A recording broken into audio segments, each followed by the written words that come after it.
Welcome back to Friday Football Fever. As usual, Doug Fernandes from the Herald-Tribune joins me in studio to talk about some of the big games. Let's start with your game first, Fern. You were at you had an interesting one over there. Charlotte versus Sarasota, two teams going in two totally different directions. Yeah, Charlotte, this basically was a tune-up game for their playoff matchup next week. For Sarasota, they were continuing what has been their worst season in over a decade.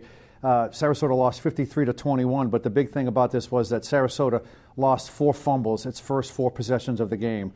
I mean, Charlotte only had to drive an average of like 3 plays for each one of their touchdowns. 3 different guys put the ball right on the ground. Twice Charlotte returned it for a touchdown.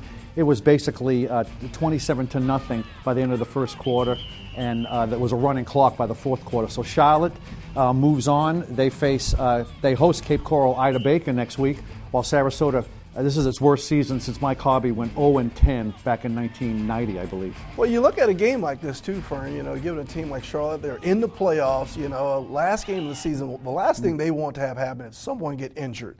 Did you sense that they were kind of maybe easily sliding some of those starters out of the game? Or what did you see? Oh, yeah. I mean, by the second half, it was a running clock in the fourth quarter. By the second half, there were a lot of players playing for Charlotte that I didn't recognize. I really had to go deep into the roster.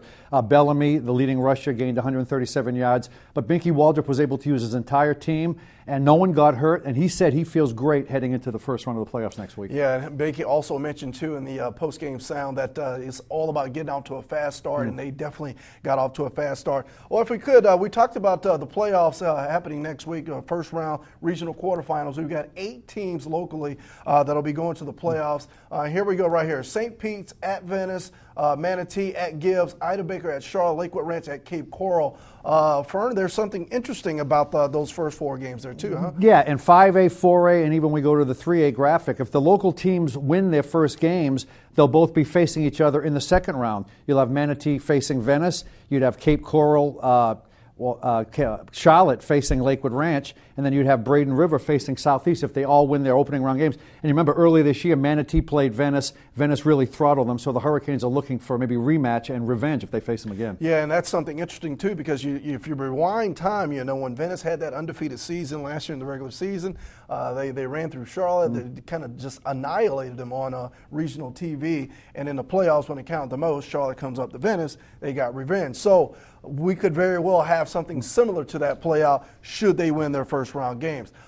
You look at this, we look at some of the scores here. We hadn't had overtime games all season long. We had 2 of those tonight. If we could roll some video of the Cardinal Mooney St. Stephen's game. This was a game, Fern, that was rather interesting. Given the fact that both teams were not going to the playoffs, but you could not tell that here tonight. Look at this long touchdown pass here. Flesner to Dylan Nofke there. He had 2 touchdowns on the night. Here's a game that Cardinal Mooney won 35-28 in the overtime, and then out at Twin Lakes Park, ODA is coming to life. You've seen this team in action. A.J. Strong, this kid had 4 touchdowns tonight, also played a heck of a game defensively. You can't say enough about some of these kids, and those kids are the ones that are going to the playoffs. I'll tell you, again, we see it time and time again. If you have that running back, you can give the ball 25 times to minimize everything else. You're going to go a ways. Last year, they lost in the regional semifinals out of Door Academy. They finished 8-1. They take on St. Pete Admiral Farragut, or they host them in the Class 1B playoffs. So all of these teams, we got some teams on the road, some teams at home. A lot of good viewing football next week for a lot of local fans. Fern, you've been around high school football. You've just been around football for a long time. Give me your sense of what you see. We've got 8 teams in here. We know come the following Friday, we probably won't have 8 teams still around. Looking at the list right now, just playing devil advocate here, what do you see? Who do you see moving on? Well, I haven't seen a lot of these teams, but the home team, I give that immediate edge because you got to figure a lot of these teams are evenly matched. The home team, I think, definitely has the prohibitive advantage. But you look at the Manatee St. Pete and St. Pete Venice, that matchup. I look for both local teams to move on and meet in the second round. while you're looking at some of the other teams. Charlotte at home against Cape Coral, Ida Baker. What I saw out of Charlotte tonight, they have to be the favorite. I saw Lakewood Rancher, they're 5-4 playing at Cape Coral. That's going to be a tough matchup. So I think the home teams, if you're home and make the opponent come to you, a definite advantage for the home team there. All right, there you have it right there. So it should be down and dirty next week. Regional quarterfinal start, the real deal, the road to the state championship. We'll see how it all unfolds, and we will be back again next week. For Doug Fernandes, I'm Antawan Smith. That'll do it for this week's edition of Friday Football Fever. So long.